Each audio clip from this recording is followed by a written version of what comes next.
जय हिंद साथियों, कैसे हैं। उम्मीद करता हूं कि आप सभी लोग अच्छे से होंगे और अपनी सेहत का ध्यान रखिए, ख्याल रखिए और अपने लोगों का ध्यान रखिए। दोस्तों, आज का एक टॉपिक है गाज़ा और इजराइल का युद्ध बहुत ख़तरनाक रूप से चल रहा है और आप सब लोग देख रहे हैं कि गाज़ा पूरी तरह से ख़त्म हो चुका है, कोई बिल्डिंग नहीं बची है। कितनी बर्बरियत और कितनी जालिमाना हरकत वहाँ पर वो हो रही है। ठीक है, दो देशों में युद्ध होते हैं, एक नियम होता है युद्ध का भी, सेना सेना से लड़ती है, नागरिक दोनों के कोई भी हो तो नागरिकों को बचाया जाता है, कुछ रूल होते हैं। लेकिन यहाँ पर कोई रूल नहीं है और बहुत ही बुरी स्थिति है, जानबूझकर इस तरीके के सारे वहाँ पर काम हो रहे हैं। तो दोस्तों, पूरी दुनिया के एक्टिविस्ट किसी भी धर्म के हों, जो भी लोग एक मानवता के लिए प्यार और मोहब्बत रखते हैं, वो सब लोग इसके खिलाफ आवाज़ उठा रहे हैं। और कहीं भी किसी भी धर्म के आदमी पर कोई अत्याचार होता है तो हमें वो बोलना चाहिए।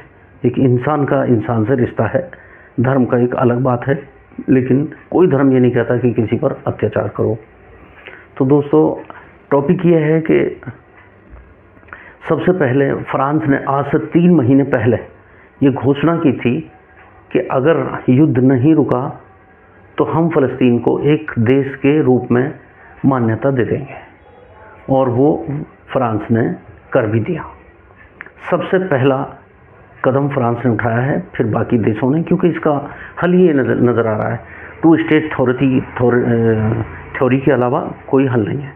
क्योंकि इजराइल के जो लोग हैं, अब उनसे भी ये नहीं कह सकते कि आप कहीं चले जाओ, उनका भी हक है, हर इंसान का धरती पर हक है, और फ़लस्तीन को अलग जगह दे दिया जाए, यही इसका हल है, नहीं तो लड़ते रहें।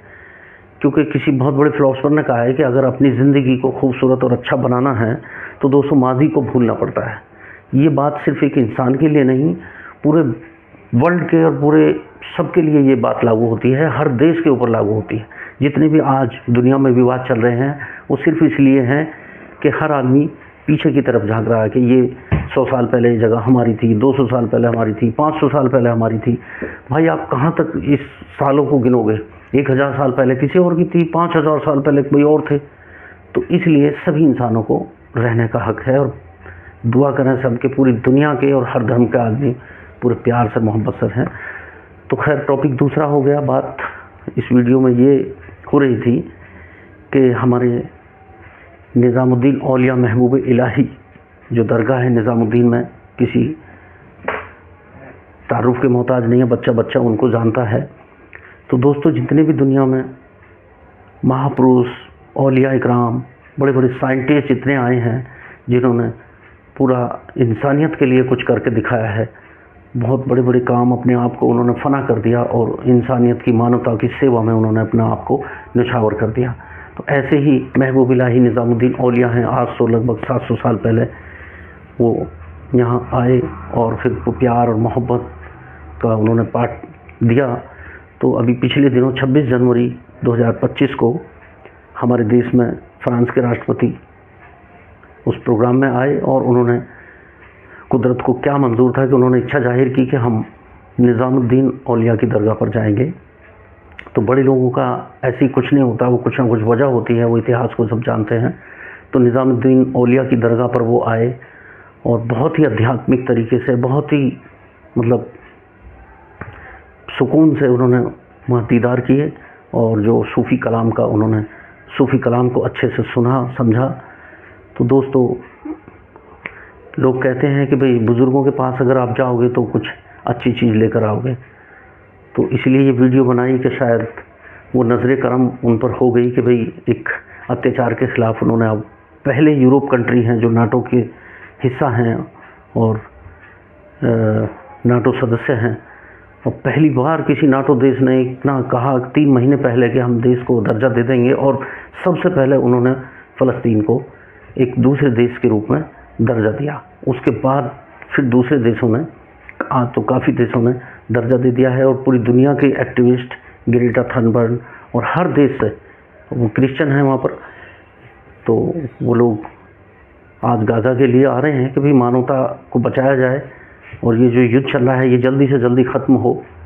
कोई भी बच्चा, चाहे वो यहूदी हो, मुस्लिम हो, कोई भी हो, किसी भी धर्म का हो, कोई मासूम का खून इस दुनिया पर, धरती पर ना बहे। एक अच्छे इंसान की यही कोशिश होती है, चाहे वो किसी भी धर्म का हो, कि किसी मासूम और निर्दोष आदमी का खून की एक बूंद भी अगर धरती पर गिरती है तो धरती कांपती है और ऊपर वाला उसको बहुत गुस्से में आता है, क्योंकि सब उसके बनाए हुए बंदे हैं। तो दोस्तों, दुनिया में हर तरह के लोग हैं और आगे तक रहेंगे, अच्छे बुरे हर धर्म में हैं।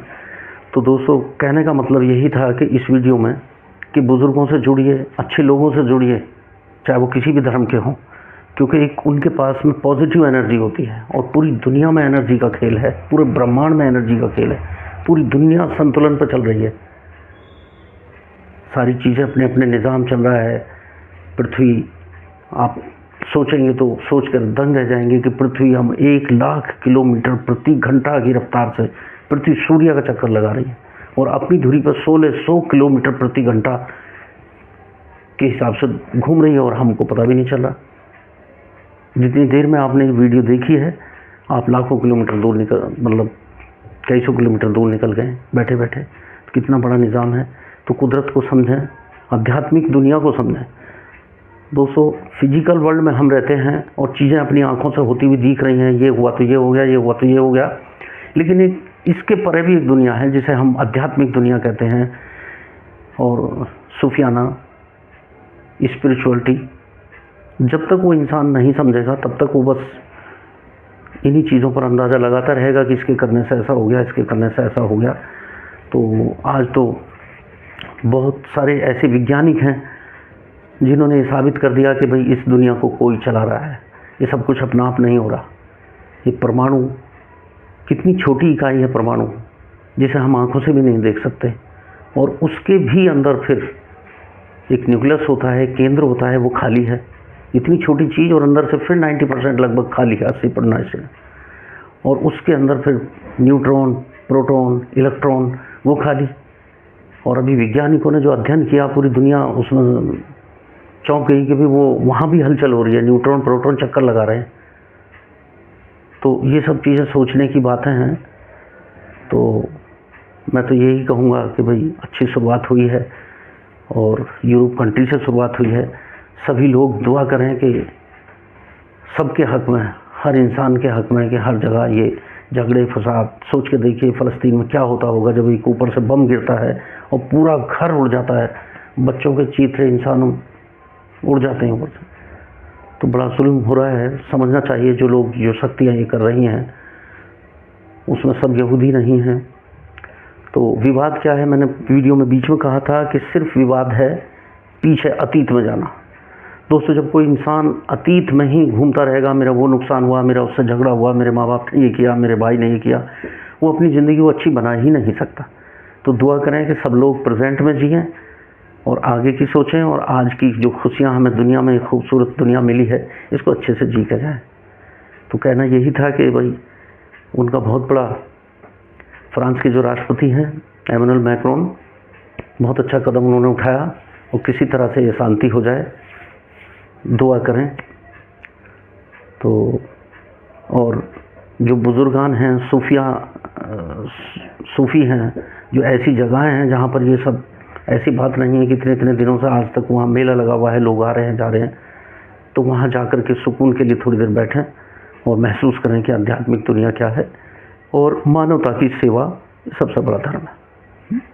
तो आज का वीडियो बस इतना ही है। उम्मीद करते हैं कि अपने विचारों को रखा, उम्मीद है कि आप लोग पसंद करेंगे और ज़्यादा से ज़्यादा लोगों को शेयर करें, कि अच्छी बात का दूसरे लोगों तक पहुंचाना भी एक पुण्य का काम है, एक सदका है। तो हम अपनी बात को ख़त्म करते हैं। जय हिंद साथियों, फिर अगली वीडियो में मिलते हैं। ओके।